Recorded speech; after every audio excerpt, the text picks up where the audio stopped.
We are back on the Alex Jones Show Live, fourth hour overdrive. Now, as we got into before the break there with Alex, we really need to focus again on this Twitter free speech issue, because this is why it matters. It doesn't matter if you don't use Twitter. It doesn't matter if you don't use Facebook or any form of social media. What we see in the online world is being replicated in the real world. In the United Kingdom, something like 30,000 people a year are arrested for their tweets. And yes, a significant portion of those tweets are going to be violent, hateful. They're going to break laws and people are rightly going to be arrested for it. But then we have cases like the one in Canada with Gregory Allen Elliott, who went through a multi-year court case at great expense, basically ruined his life and his career. For what? He got on Twitter and disagreed with some feminists. Because now, according to feminists, disagreeing with them or saying you suck is a form of harassment, is a form of cyber violence. So when you're getting home visits for disagreeing with people on social media, that's why it's a problem in the real world. That's why saying, oh, let's just build a platform different to Twitter isn't a solution.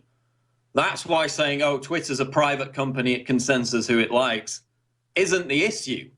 Yes, that's true, but increasingly social media, Twitter especially, is becoming a kind of public commons. Even people inside Twitter consider it to be a form of public communications utility. So the fact that they've now introduced, as we documented a few weeks ago, this Trust and Safety Council that said freedom of expression begins with safety, this new Orwellian council to police free speech on Twitter, this is why it's of concern. Because as we documented, not one single group on Twitter's Trust and Safety Council is a robust defender of free speech. Not one group is conservative. And in fact, Feminist Frequency, led by Anita Sarkeesian, is the group that considers disagreeing with feminists to be harassment.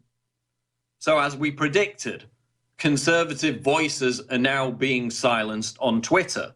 So even if you push aside the whole public commons issue and that people are getting home visits from police in the Netherlands for saying that their country's refugee policy is a, quote, bad plan, even if you push aside all that, it's rampant hypocrisy on the part of Twitter, and it's why their stock price is plummeting. It's why prominent people on Twitter with millions and millions of followers like Stephen Fry last week are quitting, because these professionally outraged social justice mobs are running rampant. And Twitter is bending to their authority and in fact hiring them, working alongside them to censor free speech. And again, if we allow the definition of harassment to be broadened to disagreeing with a feminist is cyber violence and harassment, then we're going to have real problems for free speech in the real world. And now on Friday night, they censored another conservative voice. This is out of reason.com. Did Twitter's Orwellian Trust and Safety Council get Robert Stacey McCain banned? Remember a few days ago when Twitter elevated anti-Gamergate leader Anita Sarkeesian to its Trust and Safety Council, an imperious-sounding committee with Robespierre-esque powers to police discussion on the social media platform. The goal, according to Twitter, was to make it easier for users to express themselves freely and safely. Well, one user who won't be expressing himself at all is Robert Stacey McCain, a conservative journalist, blogger, self-described anti-feminist, and prominent Gamergate figure who was banned from Twitter on Friday night. Clicking on his page redirects to, quote, this account is suspended message that encourages users to reread Twitter's policies on abusive behavior. So again, what was his crime? Well, he basically disagreed with Anita Sarkeesian. Twitter doesn't even provide you with the reason for your account being suspended. And with journalists, this is a huge deal. People spend years and years building up their Twitter accounts. They put hundreds and hundreds of hours of work into it. And in an instant, it's gone because this individual dared to disagree with a feminist because he had the wrong politics. His account has been suspended. He started a second count, which was also quickly suspended, so don't expect it to come back anytime soon. And this is the hypocrisy that I'm talking about. While this conservative is being suspended for little more than disagreeing with feminists, for having the wrong politics, there's a Kill Donald Trump account that was on Twitter active for 6 months without being suspended. Now, I published this article on Infowars.com earlier this afternoon. Twitter bans conservative blogger. Kill Trump account still active 6 months later, as Twitter suspended the account of yet another conservative for the crime of having the wrong politics. An account called Kill Donald Trump that advocates assassinating the Republican frontrunner is still active 6 months later. This is the hypocrisy. Now, of course, literally minutes, it was probably about 10 minutes after this article was published, Twitter suspended this account. But it took them 6 months to do so, and it took a major publication to point it out, despite the fact that this account had been retweeting open, direct death threats from leftists who wanted to assassinate Donald Trump. And in fact, direct tweets from this account itself, again, advocating the assassination of the potential next president of the United States. That remains online for 6 months. A conservative blogger who criticizes feminism, his account is gone in an instant and it ain't coming back. This is the hypocrisy with Twitter. It's been taken over by social justice warriors who hate free speech, whose entire raison d'etre and motive is to censor free speech and turn the internet into one giant safe space. Listen to these tweets that were being sent out by this account. For 6 months, this was active.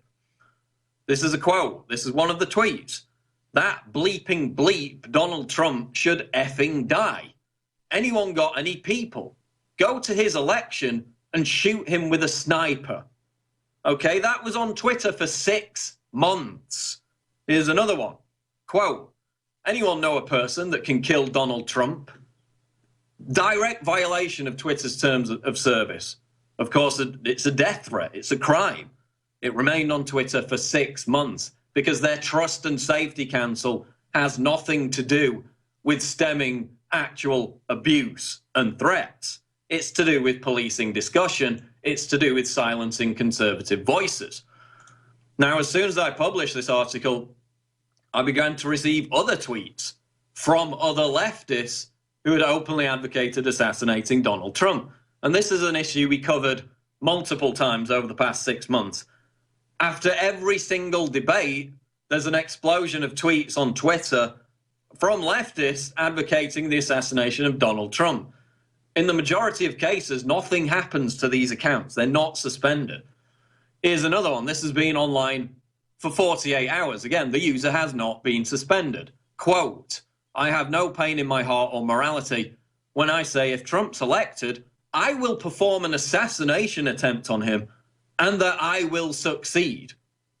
There's another account which I retweeted on my timeline, which basically says the same thing.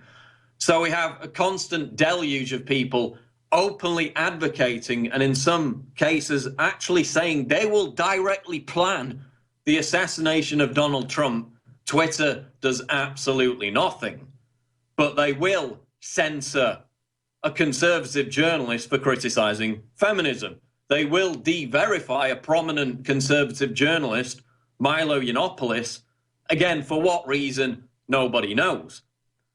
We've got sources inside Twitter that Yiannopoulos spoke to that said they were shadow banning conservatives, which means that their tweets are not showing up on the timelines of people who follow them.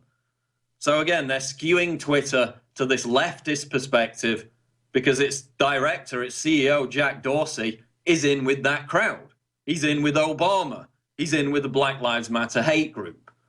And when Twitter becomes a public commons, and these are the actions they take to censor free speech, to suspend, to ban conservative voices, then yes, we should be concerned about it.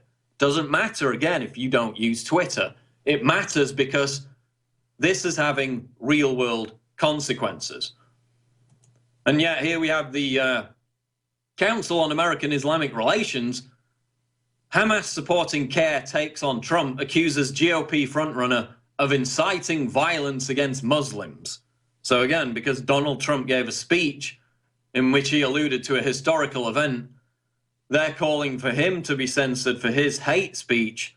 Meanwhile, every single day on Twitter, there are people advocating for the assassination of Trump. There are Islamists advocating all manner of violence. Again, nothing whatsoever happens to them. So it really is a key issue going forward. Because people, again, as I've said, Gregory Allen Elliott, and he's not the only one, they've had their lives ruined over tweets. This isn't just, oh, my account's suspended, I can't go on Twitter again, oh, well, never mind. They're getting arrested. They're getting put up in court for this.